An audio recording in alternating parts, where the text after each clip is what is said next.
ரஷ்யாவின் அடுத்த அரக்கன் தயாராக இருக்கிறான் ஏவுகணையை கண்டுபிடித்துள்ளது.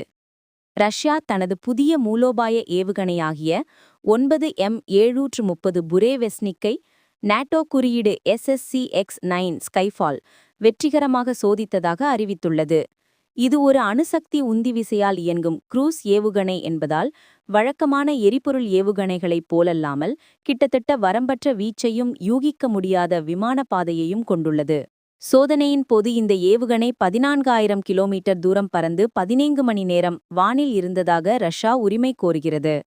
இது தற்போதைய ஏவுகணை பாதுகாப்பு அமைப்புகளால் தகர்க்க முடியாதது என்று ரஷ்யா அறிவித்துள்ளதுடன் தனது அணுசக்தி தடுப்புச் சக்தியை மேம்படுத்தும் நோக்கில் உடனடியாக இதை நிலைநிறுத்த உத்தரவிட்டுள்ளது. இருப்பினும் இந்த சோதனை கூற்றுகள் இன்னும் சுயாதீனமாக உறுதிப்படுத்தப்படவில்லை என்பதாலும் அணுசக்தி மூலம் இயங்கும் ஆயுதம் விபத்துக்குள்ளாகும் போது ஏற்படும் சுற்றுச்சூழல் மற்றும் பாதுகாப்பு அபாயங்கள் இருப்பதாலும் அதன் உண்மையான செயல்பாட்டு நம்பகத்தன்மை குறித்த கேள்விகள் நிலவுகின்றன. Like, comment, and subscribe.